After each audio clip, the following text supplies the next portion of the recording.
As an adventure photographer and a filmmaker, my job really is to document athletes pushing the limits. They're taking risks, they're outside of their comfort zone. And I always wonder, what is it that fascinates people about these situations and these visuals? Is it that we're afraid of discomfort? Is it that we're afraid of being uncomfortable? And why do we associate happiness with comfort? In my experience, some of the moments in my life where I've been the most uncomfortable, where I'm scared, I'm tired, I'm stressed out, I'm exhausted, those have actually turned out to be the moments where I'm the most productive, the most creative, they're the most memorable, and some of the happiest. Ever since cavemen figured out how to rub two sticks together and start a fire, we collectively have spent enormous amounts of brain power figuring out more creative ways and clever ways to be more comfortable. Cavemen by default were uncomfortable most of the time. We, on the other hand, have to make a conscious decision when we're willing to be uncomfortable. Let's face it, we live in a world where food, shelter, and sex are relatively easy to find. Okay, I saw a few smirks. Some people disagreed with that last one. But the bottom line is we, by nature, avoid risk, we avoid stress, and anything that sounds uncomfortable. I want you to, for a second, think about a perfect vacation. I would imagine that most of you are visualizing being on a beach, you're well-fed, it's warm, you have a cocktail in your hand, you have no care in the world. You're probably not visualizing something like this. I shot this picture 20 years ago when I was in college. My buddy in the dorms, Tom Bulow, invited me to go on a surf trip to mainland Mexico. It was way more than I bargained for. Tom got incredibly sick. He had a stomach infection from hell. He had a kidney stone, and he got stung by so many jellyfish that we couldn't count all of the stings. And the only woman in this small fishing village who could administer an injection happened to be the waitress at the only cantina in town where we had eaten breakfast, lunch, and dinner on these same tables. Now, if you're a photographer, a photography buff, and you're sitting in this room, I know what you're thinking. You're looking at this picture and you're saying, this is technically not a good picture, Corey. And I know that. I know I've cropped his head off on the left side of the frame. I'm using an on-camera flash. The light's not really flattering. The lens is actually too wide. I'm distorting his body. And frankly, I probably should have flipped the camera vertically. And frankly, when I signed up for this trip, I had these visions of big curling waves, beautiful orange sunsets, white sand beaches, surfer girls in string bikinis walking down the beach. But this was the picture actually that helped launch my career. Patagonia, the outdoor clothing company, saw this photo, and believe me, I submitted all the others and shot all the others, but this is the image that they clung on to. And I often wonder, why is it? What is it about this picture? And I think it's authenticity. It's real, it's gritty, it's raw. It's discomfort. It's something that we don't experience every day.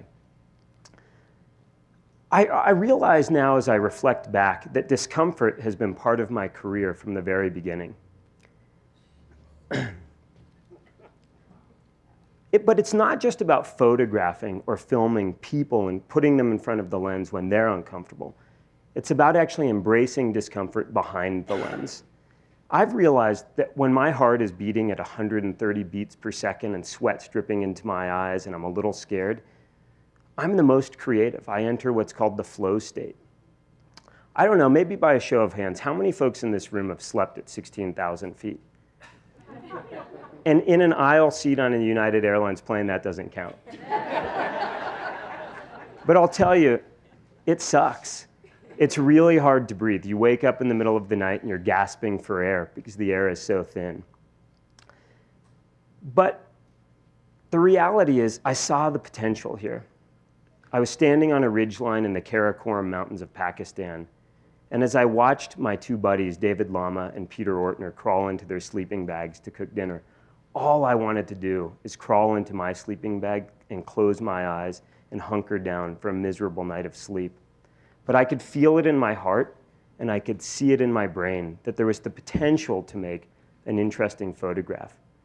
When the ambient light of the sun setting and the light of their headlamps matched, when the exposure was the same, I could pre-visualize this photograph.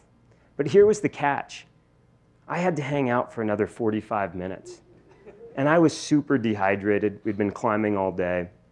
I was really cold because we were going light and fast, and every ounce counts in the mountains. And I had a pounding headache. And that was the combination or the result of being exhausted, being dehydrated, and just really tired. But I've kind of learned it's muscle memory. I'd been here before. I know how to handle this. I just dream of anything but where I am. I started daydreaming of eating a huge Chipotle burrito when I landed in Reno 2.5 weeks later. I was dreaming of having coffee with my wife on our deck. I was dreaming of rubbing the dog's belly. Anything but where I was. But the carrot was having that ability to just depress that shutter and make a picture like this. It turns out in photography, the best pictures frequently are made at the most inopportune times, sunsets and sunrises. Anytime I find myself sitting in the house drinking coffee or having a cocktail as the sun is setting, I know I'm blowing it. I'm supposed to be out there doing it. But I get it, don't get me wrong, I get it. I understand getting up to shoot at sunrise is hard, and coffee tastes really good. But it turns out many of the best things in life actually require a little bit of sacrifice. And when you're willing to give up that sacrifice, you get rewarded for that. Photography is actually, and filmmaking really comes down to trying to surprise your audience. How do you show the world in a new way? And oftentimes that means putting yourself and the camera in a position that's unexpected. You might be sitting there thinking, wait a second, is that the same ladder that's in my garage? The answer is yes. We bought this at Home Depot, and we didn't follow any of the directions on the box. But it's about getting into those situations, thinking outside of the box. This was a good start, hanging next to the waterfall on a rope so that I could show Dane Jackson, the kayaker, in hopefully a new and compelling way. But the key is you can never give up. You always have to be hungry. You're always pushing for, how do I do it in a different way? And when you find a different way, you go farther and farther. And that's not comfortable. It's hard, actually, to do that. This was on an ad campaign for Nikon. We were helping to launch their new flagship camera, the Nikon D4. This was several years ago. And of course, we pulled out all the stops. I think that's sort of my middle name, pull out all the stops as often as we possibly can. And I think it's safe to say that we were early adopters of using drones or RC helicopters for filming, because it's obvious. It allows you to put the camera into really special and unique locations. And we were probably pioneers in terms of bringing those drones to really remote locations around the world to film and put that camera in a surprising situation. Just before we launched the drone with the prototype camera from Nikon, my client turned to me from Japan and he said, "Corey-san, do you think this is a good idea to fly this prototype over the water?" And I should add a footnote. At the time, we were on day 2 of a 21-day production, and there were only 10 prototypes on the planet, one of which was now attached to an octocopter about to fly over a river. And I looked him in the eyes, and I said, with all the confidence of a used car salesman, absolutely, it won't land in the water. I really wanted tons of camera movement, so we brought Mike and his heli along for the entire trip.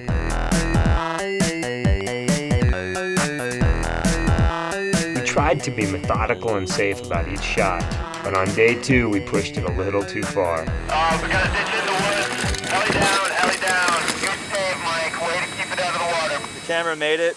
The chopper's mostly intact, and it'll live to fly another day. Yeah. I kind of watched my career almost plummet into the water, the pool of water below the waterfall. I was standing about 1 meter from my client, and I turned to him, and I think I saw him have a heart attack while standing up. I could literally see his chest hitting his shirt. And I was actually at a loss for words. The only thing I could manage to get out of my mouth was, well, the bright side is it didn't land in the water. But one thing I was certain of, this would be my first and last big job for Nikon. But on the other hand, we created, by taking this risk, by stepping outside of our comfort zone, we created some visuals that were really surprising, that were really special, and that didn't go unnoticed. What I learned on this shoot with Nikon actually was that discomfort doesn't just come in the form of physical discomfort. There's something called emotional discomfort and even financial discomfort. And by stepping out on that edge, sometimes you really find a new territory. And I'm happy to report that Nikon has since called me, and I've done a few other jobs for them. As my career progressed, I realized I was no longer a one-man band. I couldn't do it alone. I needed to be surrounded by like-minded souls, people that shared that same passion for creating amazing, compelling, creative content. And I also figured out pretty quickly that the way you do that is you surround yourself by people that are much more intelligent than you, they're more talented than you, they're smarter than you, they're more handsome than you, they're funnier, they're taller. That's pretty easy to get taller people. But when you get that like-minded group of people together and everyone is on the same page, everyone has the same mission, that's when you really create fantastic content. It also turns out that you can create more compelling content as a team. Think about it. When you go to the gym and you go to a spin class or a CrossFit class, you work out longer and harder than if you go alone. And that's what happens when you're with the right group of people. When you look at this photo, I hope what you think is, wow, that looks really complicated and really uncomfortable. Both of those things are true. We're on a spire in Patagonia, Argentina, trying to create a unique visual. Production is really hard, even when you're standing in a controlled environment with your feet flat on the ground. Production looks really glamorous, I think, from a distance, but the closer you get to it, you realize they're really long days, 10, 12, 18-hour days, all stacked up in a row. You're away from your family and friends. Equipment doesn't work, you're problem solving, the food's bad, you're jet lagged, you're tired. And that's why team is really important. It's that CrossFit class. You have the ability to work harder when you're surrounded by individuals that are excited about what's on hand. And that's what allows you to make pictures like this. It's that team effort, that ability to sort of, despite being in really miserable conditions, smile at one another and laugh at one another and embrace the discomfort. The best creative projects, though, are born not out of a job. It's not out of a phone call and a paycheck. It's born out of just sheer passion, where every fiber in your body says, this is what I need to be doing. About a year ago, just over a year ago, I flew home from Brazil, a family vacation, a few days early. 24 hours after stepping off a beach in southern Brazil, I was hanging 2,000 feet up on the side of El Capitan in Yosemite National Park. And I joined these guys, Tommy Caldwell, Kevin Jorgensen, and Brett Lowell. We were all there for the same reason, because we knew we had to do this. It's what we're passionate about. Tommy is one of my closest friends. Tommy is actually, I don't know how else to describe him, but a Jedi master of suffering.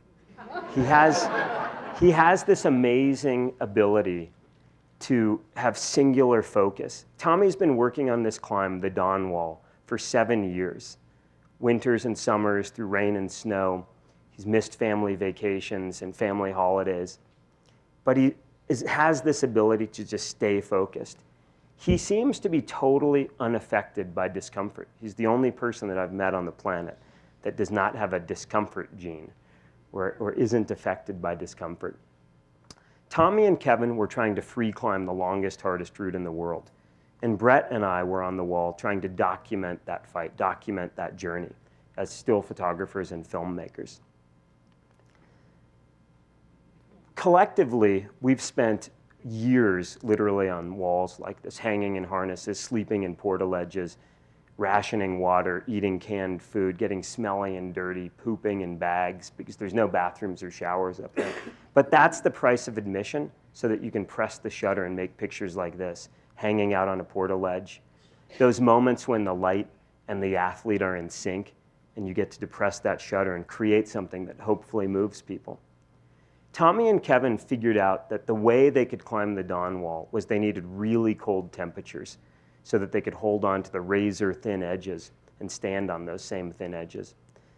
So they decided they needed to climb at night. Now, this was great for Tommy and Kevin, except because they're moving, right? It's 30 degrees, 25 degrees, that was the ideal. But for Brett and I, we're trying to do the opposite. We're not moving. We're hanging on ropes way off the ground and trying to be as still as possible so that we don't blur the photo and the video shot is not shaking. And it turns out when it's 30 degrees and you're hanging in your harness, your legs are falling asleep, your brain is telling you it's time to go to bed because it's 1 in the morning and you're getting really cold. But then you get to make pictures like this. It requires a bit of discomfort in order to make those photographs. So we spent our days camped out hiding from the sun, really waiting for those cold temperatures. And then we'd go back up onto the wall. Tommy and Kevin used headlamps, really bright LED headlamps, so they could see the holds that they were trying to hold on to. And Brett and I used bike lights, really powerful bike lights, so that we could establish the environment that they were climbing in. And those moments when Tommy wasn't climbing or Kevin wasn't climbing and Brett and I were not filming, we would turn off all the lights. And you have to imagine you're 2,000 feet off the ground. You're either hanging in your harness, staring into the sky, or we're all huddled on a portaledge, staring up into the Sierra Nevada sky. And it's those moments where you realize all of that discomfort, because most of the time you're uncomfortable, pays off in those instances. The dawn wall was really uncomfortable most of the time. But all of us were pushing ourselves mentally, physically, and emotionally. Tommy and Kevin managed to climb the longest, hardest rock climb in the world. And Brett and I managed to tell a story that captivated the world. It's in those moments when you're really pushing yourself, when you're really uncomfortable, when you're sharing it with your friends. That's when you become the best version of yourself. This is my family. It's my daughter, Layla, my wife, Marina, and we're standing in Lake Tahoe, my favorite place on the planet. And the funny thing about this talk, it turns out, is when you embrace discomfort on a regular basis, it makes those really comfortable moments in life even sweeter. Being with your family, with your friends, with your community, wearing flip-flops. And that's what it's really all about. Just so long as it's not all about that all the time. Thank you. Awesome. Well done, my friend. Thanks. Well done. Thanks.